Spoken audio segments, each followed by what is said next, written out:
ഒരിടവേളയ്ക്ക് ശേഷം വീണ്ടാമതും കോൺഗ്രസിനുള്ളിൽ പോര് വീണ്ടും തുടങ്ങുന്നു. നോവിച്ചു വിട്ട മൂർഖനെ പോലെ നമ്മുടെ കെ മുരളീധരൻ വീണ്ടും തലപൊക്കിയിരിക്കുകയാണ്. ഇത്തവണയും കോൺഗ്രസ് നേതൃത്വത്തിന് മൂപ്പര് വയറ് നിറച്ചു കൊടുത്തിട്ടുണ്ട്.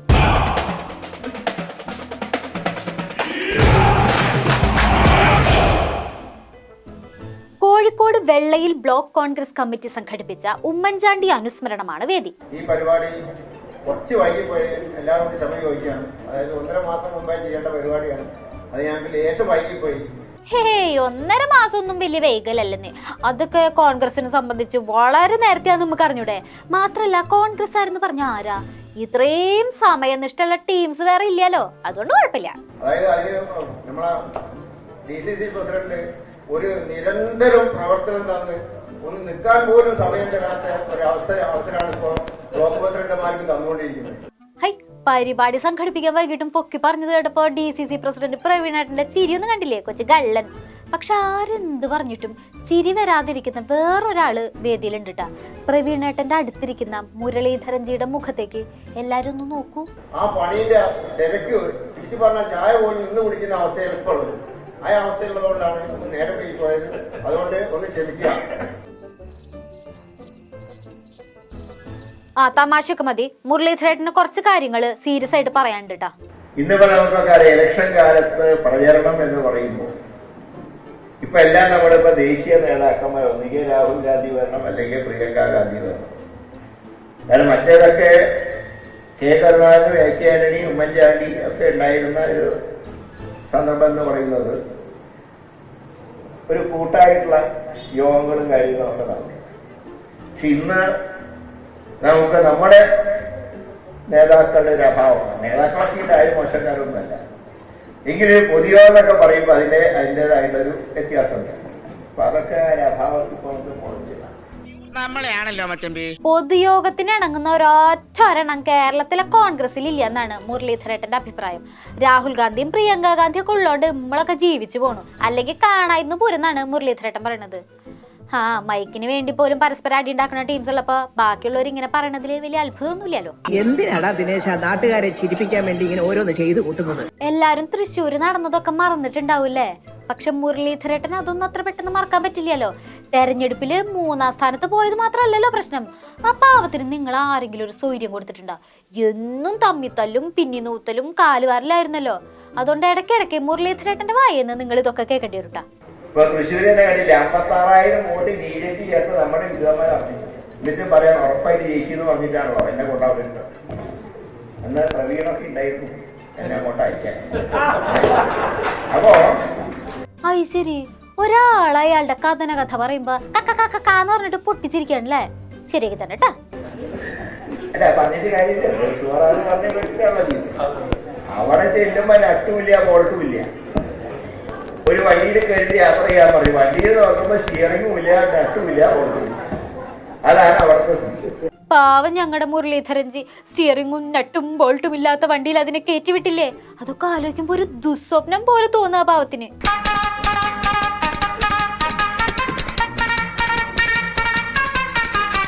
ഏതായാലും ചെന്ന് പെട്ടുപോയി.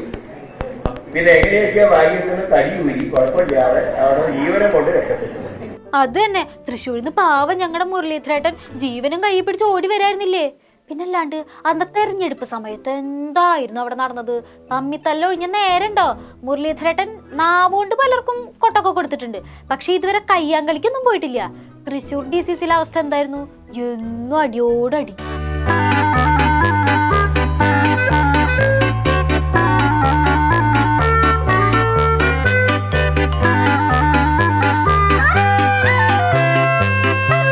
അതുകൊണ്ട് മാക്സിമം സീറ്റുകളൊക്കെ നമുക്ക് മലബാർ ഭാഗത്തുനിന്നും മറ്റ് തിരുവിതാംകൂർ കൊച്ചി ഭാഗത്തുനിന്നൊക്കെ മാക്സിമം സീറ്റ് കിട്ടിയാലേ നമുക്ക് കേരളം ഭരിക്കാൻ പറ്റും. അല്ലാണ്ട് പിണറായിക്കെതിരായിട്ടുള്ള വികാരം ഉണ്ട് എന്നൊക്കെ പറഞ്ഞിരുന്നാൽ അത് കൊണ്ടുവരാനിപ്പോ BJPക്കാരുണ്ട്.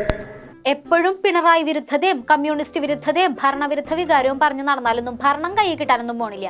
അതിനുവേണ്ടി ഒത്തൊരുമിച്ച് പ്രവർത്തിക്കണം എന്നുള്ള നഗ്നസത്യമാണ് മുരളീധരേട്ടൻ തുറന്നു പറയണത്. സ്വന്തം പാർട്ടിയുടെ കയ്യിലിരിപ്പുണ്ട് ഭരണവിരുദ്ധ വികാരം ഉണ്ടെന്ന് പറഞ്ഞിട്ടൊന്നും കാര്യമില്ലെന്ന് പൊതുവേദിയിൽ തുറന്നു പറയേണ്ടി വരുന്ന ഒരു കോൺഗ്രസ് നേതാവിന്റെ അവസ്ഥ അല്ലേ? പരിതാപകരം തന്നെ. കെ മുരളീധരൻ കേരളത്തിലെ പ്രഗത്ഭനായ ഒരു വലിയ നേതാവാണ്. അദ്ദേഹത്തിനെ ഒരിടത്ത് നിന്ന് മറ്റൊരിടത്തേക്ക് മാറ്റാൻ എളുപ്പം നടക്കുന്ന കാര്യമാണോ? അതിന് മാത്രം വലുപ്പം ഞങ്ങൾക്കുണ്ടോ? ശരി, മുരളീധരേട്ടനെ ഏറ്റവും സേഫായ കോഴിക്കോട് മണ്ഡലം തട്ടിപ്പറിച്ചിട്ട് അതിന് തൃശ്ശൂർ കൊണ്ടുപോയിട്ട് കൊല്ലാക്കൊല ചെയ്യിപ്പിച്ചിട്ട് ഇപ്പൊ എളിമേഷ് കുമാർ ആവാൻ നോക്കാണല്ലേ? നട്ടക്കില്ലട്ടാ. അദ്ദേഹത്തിന്റെ പരാജയത്തിൽ ഏറ്റവും ദുഃഖിക്കുന്ന ആളുകളാണ് കേരളത്തിലെ കോൺഗ്രസ്സുകാർ, കോഴിക്കോട്ടെ കോൺഗ്രസ്സുകാർ. അതിലൊന്നും തർക്കമില്ല.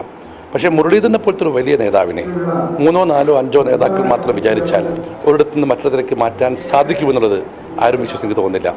ഏതായാലും അദ്ദേഹം നല്ല തമാശ പറയുന്ന ആളാണ്. ഞാനൊരു നല്ല തമാശയായിട്ടാണ് എടുത്തിരിക്കുന്നത്, അത്രയേ ഉള്ളൂ. ഇതെന്തൊരുപാടിത്. ഒരു മനുഷ്യൻ പുള്ളി അനുഭവിച്ച യാതനകളും വേദനകളും തുറന്നു പറഞ്ഞപ്പോ വേദിയിൽ ഇരുന്ന് ചിരിക്കായിരുന്നു. എന്നിട്ട് വേദിയിൽ നിന്ന് പുറത്തിറങ്ങിയപ്പോ പറയാ ഞങ്ങൾ അതൊക്കെ ഒരു തമാശയായിട്ട് എടുത്തിട്ടുള്ളൂ, മുരളീധരേട്ടനെ എപ്പോഴും തമാശ പറയുന്ന ആളാണെന്ന്. ഇത്രയും തുറോഹിച്ചിട്ടും വീണ്ടാമതും കഷ്ടം കേട്ടോ. എടാ കോമാളി കരയാൻ പാടില്ല, ചത്താലും കരയാൻ പാടില്ല. അദ്ദേഹം രാഷ്ട്രീയകാര്യ സമിതി അംഗം കൂടിയല്ലേ. അദ്ദേഹം പറഞ്ഞ അഭിപ്രായം പാർട്ടി പരിഗണിക്കുന്നുണ്ടാവും. പക്ഷേ കോഴിക്കോട്ടെ കോൺഗ്രസിൽ ഐക്യമുണ്ട്. ഏത് തീരുമാനത്തിലും ഐക്യത്തോടെ എടുക്കുന്നത്, ഏത് തീരുമാനമെടുക്കുന്നതും പാർട്ടി നേതാക്കളും ആലോചിച്ചിട്ടാണ്. ഞാൻ കോഴിക്കോട്ടെ കോൺഗ്രസിന്റെ കാര്യം മാത്രം പറയാൻ നിയോഗിക്കപ്പെട്ട ആളാണ്. എന്നിട്ട് കോഴിക്കോട്ടെ മൊയിലാളിമാരല്ലേ പാവത്തിന് ഉന്തി തള്ളി തൃശ്ശൂരിലേക്ക് വിട്ടത്? തൃശ്ശൂരിലെ കാര്യം പറയാൻ ഞാൻ ആളല്ല, ഞാൻ കോഴിക്കോട്ടെ കാര്യം മാത്രം പറഞ്ഞ ആളുള്ളൂ. എല്ലാം കഴിഞ്ഞപ്പോ നൈസായി കൈമലർത്താണല്ലേ? ആ തീരുമാനം അദ്ദേഹവുമായി ചർച്ച ചെയ്തിരുന്നു. ആ ചർച്ച ചെയ്യാൻ അദ്ദേഹത്തിൻ്റെ അടുത്ത് പോയ ഒരാളാണ് ഞാൻ. അത് ഞാൻ നിഷേധിക്കുന്നില്ല എന്ന് കരുതി അതിൻ്റെ പിന്നിൽ ഒരു കോൺസ്പിറൻസി ഉണ്ടെന്ന് ഞാൻ വിചാരിക്കുന്നില്ല. മാത്രമല്ല അദ്ദേഹത്തിൻ്റെ പരാജയത്തിൽ ഏറെ ദുഃഖിക്കുന്നുണ്ട്. ഒരാളെ ഒരിടത്തേക്ക് മാറ്റുമ്പോൾ പാർട്ടി തോൽക്കാൻ വേണ്ടി മാറ്റില്ലല്ലോ, ഓരോ സീറ്റും പ്രധാനപ്പെട്ടതല്ലേ. വീണ്ടും വീണ്ടും തോറ്റ കാര്യം ഇങ്ങനെ ഓർമ്മിപ്പിക്കാണ്ടിരിക്കെ ആ മനസ്സ് എന്തോരം വിഷമിക്കുന്നുണ്ടെന്ന് നിങ്ങൾക്ക് ആർക്കും അറിയണ്ടല്ലോ. പെങ്ങള് BJP-യിലേക്കും പോയി, കൂടെയുള്ള ഒരു കാര്യം ചെയ്തു, തെരഞ്ഞെടുപ്പിലും 3-ാം സ്ഥാനത്തുമായി. പാവം. തോറ്റോന്റെ വേദന തോറ്റോനെ അറിയൂ പുണ്യാളാ. തദ്ദേശ തെരഞ്ഞെടുപ്പിലും വലിയ പ്രതീക്ഷയൊന്നും ഇല്ല എന്നാണ് അപ്പൊ മുരളീധരേട്ടൻ പറഞ്ഞു വരുന്നത്. തൃശ്ശൂർ എഫക്ട് പുള്ളിയുടെ മനസ്സിൽ നിന്ന് പോവാത്തടത്തോളം കാലം ഇടയ്ക്കിടയ്ക്ക് ഇതുപോലുള്ള കുത്തലുകൾ എല്ലാവരും പ്രതീക്ഷിച്ചിരുന്നോട്ടാ. തൃശ്ശൂരിൽ നിന്ന് പുലികളിറങ്ങി. പലരും ചേർന്ന് തൃശ്ശൂർ പൂരം കൊളാക്കിന്ന് പറഞ്ഞുണ്ടായ വിവാദത്തിന്റെ ആഫ്റ്റർ എഫക്ട് ഇതുവരെ മാറിയിട്ടില്ല. അതിനിടയിലാണ് പുലിക്കളി. ആഭ്യന്തര വകുപ്പ് കടുത്ത ജാഗ്രതയിലാണ് ഗൈസ്.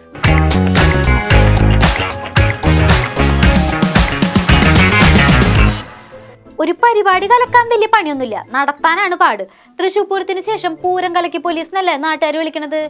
ആര് കലക്കിയാലും ആ കലക്കല് കണ്ടുപിടിക്കാൻ ഇവിടെ ഇപ്പൊ ഒരു CID ഉണ്ടല്ലോ. സകലമാന വിഷയങ്ങളിലും പോലീസിന്റെ വീഴ്ച കണ്ടെത്താൻ ഇറങ്ങി പുറപ്പെട്ട നിലമ്പൂർ ചിങ്കം. അതുകൊണ്ട് ഇത്തവണ ഓരോ ചുവടും ജാഗ്രതയോടെയാണ് പോലീസ് വെക്കണത്. എന്തെങ്കിലും പാളി പോയിട്ടുണ്ടെങ്കിൽ കഴിഞ്ഞില്ലേ കഥ. എന്താ പോലീസ് മുങ്ങിക്കളിക്കുന്നത്? അവിടെയാണ് ഇതിന്റെ വിഷയം. അതാണ് ഈ പോലീസ്. അത് തന്നെയാണ് ഞാൻ ആവർത്തിച്ച് പറയുന്നത്. നമുക്ക് നോക്കാം FIR ഇടുവോ ഇല്ലേ എന്നുള്ളത്. എത്ര കൊമ്പുവച്ച പോലീസുകാരനാണേലും രാഷ്ട്രീയക്കാരോട്, അതും ഭരണപക്ഷമാണ്, ഒരു ബഹുമാനമൊക്കെ കാണിക്കും. ഇപ്പൊ സാറിന് ഒരു ട്രാൻസ്ഫറിന്റെ ആവശ്യമൊക്കെ വന്ന ഞങ്ങളൊക്കെ തന്നെ വേണ്ടേ എന്ന് പറഞ്ഞ് സാറിനെ സ്ഥലം മാറ്റിക്കളയും എന്നൊന്നും അല്ല. നാട് നന്നാക്കാനും നാട്ടുകാരെ നോക്കാനും ഇവിടെ പോലീസ് ഉണ്ടെന്നുള്ള ചൊല്ലൊക്കെ അൻവറേട്ടൻ എന്നെ മാറ്റിപ്പിടിച്ചു. ആ സാഹചര്യത്തിലാണ് തൃശ്ശൂരില് പുലിക്കളി അരങ്ങേറുന്നത്.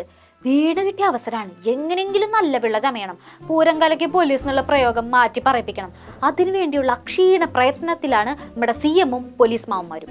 ചെല്ലട്ടെ, നിക്ക്, നീ പോയിട്ട് എന്താ ചെയ്യാൻ പോണത്? അത് ആളെ കറക്കി കൊണ്ടുവരുമ്പോ കണ്ടാ മതി. ഐഡിയ എന്താണെന്ന് പറഞ്ഞിട്ട് പോടാ. അതെ, വ്യക്തമായിട്ട് പ്ലാൻ എന്താണെന്ന് പറഞ്ഞിട്ട് പോയാൽ മതി. ആദ്യം ഞാൻ നേരെ ചെല്ലുന്നു. മുൻകാല വീഡിയോസും അതുപോലെ മുൻകാല പോലീസ് ക്രമീകരണങ്ങളും പഠിച്ച് മനസ്സിലാക്കി.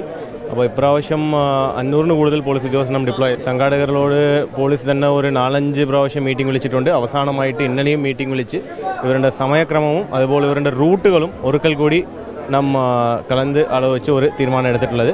അപ്പോൾ സംഘാടകർക്കും അതുപോലെ തന്നെ പുലികൾക്കും കാണികൾക്കും ഒരു ഭംഗിയായിട്ട് ഒരു മനോഹരമായിട്ട് ഒരു പുലിക്കളി പ്രാവശ്യം ഒരുക്കാൻ കഴിയുമെന്ന് പൂർണ്ണ വിശ്വാസമാണ്. ഒരു കാര്യം ചെയ്യാം, പുലിക്കളിക്ക് സുരക്ഷ ഒരുക്കാൻ വേണ്ടിയിട്ട് സംഘാടകരായ 20 പേരെ കൂടെ ഉൾപ്പെടുത്താം. ഇതിനൊരു കുറവ് വരരുതല്ലോ. പോലീസിന് വന്ന ചീത്തപ്പേര് സംഘാടകർക്ക് വരുമോ, അതോ സംഘാടകരുടെ ഇടപെടൽ കൊണ്ട് പോലീസിന്റെ പൂരം കലക്കി പോലീസ് എന്നുള്ള പേര് മാറി കിട്ടുമെന്നൊക്കെ നമുക്ക് കാത്തിരുന്ന് കാണാം. വേറൊരു സ്ഥലത്ത് ഡ്യൂട്ടിക്ക് പോകുമ്പോൾ നമ്മൾ ആദ്യം ശ്രദ്ധിക്കേണ്ടത് മറ്റുള്ളവരെ കൊണ്ട് പറയിപ്പിക്കരുത് എന്നുള്ളതാണ്.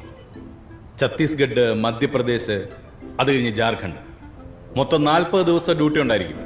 മോശം പെരുമാറ്റം, മദ്യപാനം, ഈ വക ഒരു പരിപാടി നടക്കത്തില്ല.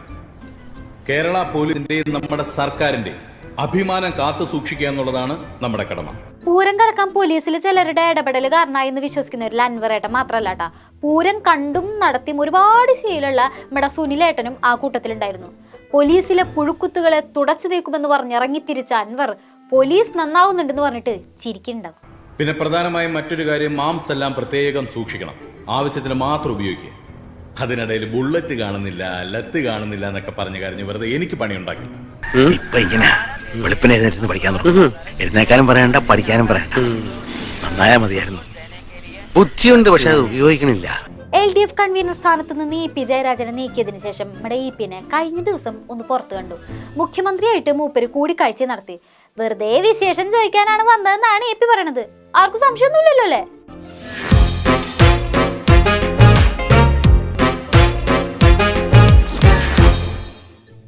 LDF കൺവീനർ സ്ഥാനത്ത് നിന്ന് നീക്കിയതിനു ശേഷം നമ്മുടെ EP കണ്ണൂരിലെ വീട്ടിൽ കയറി കഥ കടച്ചിരിക്കുകയായിരുന്നു. പിന്നീട് പുള്ളി പുറത്തിറങ്ങിയിട്ടേ ഇല്ല. അങ്ങനെ ദിവസങ്ങൾക്ക് ശേഷം കഴിഞ്ഞ ദിവസം നമ്മുടെ EP പുറത്തേക്കൊന്ന് ഇറങ്ങി. കേരള ഹൗസിൽ വെച്ച് മുഖ്യമന്ത്രിയായിട്ട് മൂപ്പര് കൂടിക്കാഴ്ച നടത്തി. ഞാൻ എന്നോട് സംസാരിച്ച എല്ലാ കാര്യം വന്ന് നിങ്ങൾക്ക് പറയൂ. ഞാൻ അത്ര ചെറുതായി പോയി നിങ്ങൾ ധരിക്കുന്നത് എന്തല്ലേ? വേദന കടിച്ചമർത്തിയുള്ള ആ ചിരി കണ്ടോ? ഞാനത്ര ചെറുതായി പോയിന്ന് നിങ്ങൾക്ക് തോന്നുന്നുണ്ടോ എന്ന് ചോദിച്ചപ്പോ ആ കണ്ടമിടുന്നത് കേട്ടോ നിങ്ങള്? മുഖ്യമന്ത്രിനെ കണ്ടിട്ട് മനസ്സിലുള്ള ദുഃഖഭാരമൊക്കെ പാവ ഇറക്കി വെച്ചാവോ? അത് ഞാൻ മുഖ്യമന്ത്രിനെ സാധാരണ കാണാൻ ഞാൻ കഴിഞ്ഞ ദിവസം കണ്ടിരുന്നല്ലോ.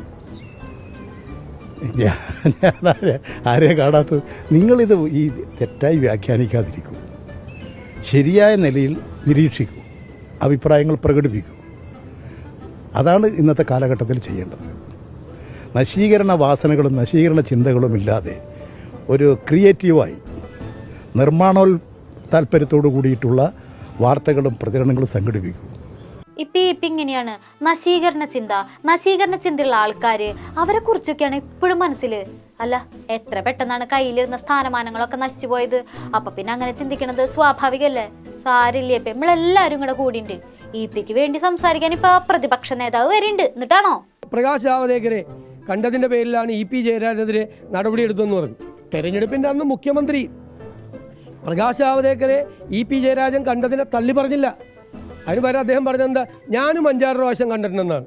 കേരളത്തിലെ മുഖ്യമന്ത്രി എന്തിനാണ് കേരളത്തിലെ BJPയുടെ സംഘടനാ ചുമതലയുള്ള പ്രഭാരിയായ പ്രകാശ് ജാവദേക്കറെ കാണുന്നത് 5-6 പ്രാവശ്യം?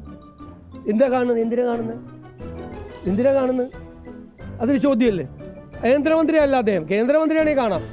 അതേ കേന്ദ്രമന്ത്രിയല്ല, കേരളത്തിലെ BJPയുടെ സംഘടനാ ചുമതലയുള്ള ആളെ കേരളത്തിൻ്റെ മുഖ്യമന്ത്രി, പോളിറ്റ് ബ്യൂറോ അംഗം, CPM-ൻ്റെ എന്തിനാണ് 5-6 പ്രാവശ്യം കാണുന്നത്? എന്നിട്ട് EP ജയരാജനെതിരെ മാത്രം നടപടിയെടുക്കുക. ഇതൊക്കെ ഇരട്ടത്താപ്പാണ്. ഔ, എന്തൊരു സന്തോഷം! സ്വന്തം പാർട്ടിക്കാർക്കില്ലാത്ത സ്നേഹം സതീശേട്ടന് തോന്നിയല്ലോ. സന്തോഷം. ഇടതുപക്ഷ ജനാധിപത്യ മുന്നണി കൺവീനർ സ്ഥാനത്ത് നിന്ന് അദ്ദേഹത്തെ മാറ്റിയത് തികച്ചും സംഘടനാപരമായ ഒരു തീരുമാനമാണ്. നാളെ എന്നെ മാറ്റിന്ന് വരും. ഞങ്ങളെല്ലാം CPM-ന്റെ പ്രവർത്തകന്മാരെന്നുള്ള നിലയിൽ ഞങ്ങൾ ഓരോരുത്തരും എന്ത് ജോലി ചെയ്യണം എന്നുള്ളത് പാർട്ടിയാണ് തീരുമാനിക്കുക. അതെ, EP ജയരാജൻ LDF കൺവീനർ സ്ഥാനത്ത് നിന്ന് മാറ്റിയത് BJP നേതാവുമായി കൂടിക്കാഴ്ച നടത്തിയത് കൊണ്ടല്ലാന്ന്. അന്ന് എല്ലാവരുടെ മുന്നിലും വെച്ച് മുഖ്യമന്ത്രി EP-നെ കുറിച്ച് പറഞ്ഞത് നമ്മളെല്ലാരും കേട്ടതാണ് കേട്ടാ. EP ജയരാജന്റെ പ്രകൃതം എല്ലാവർക്കും അറിയാലോ.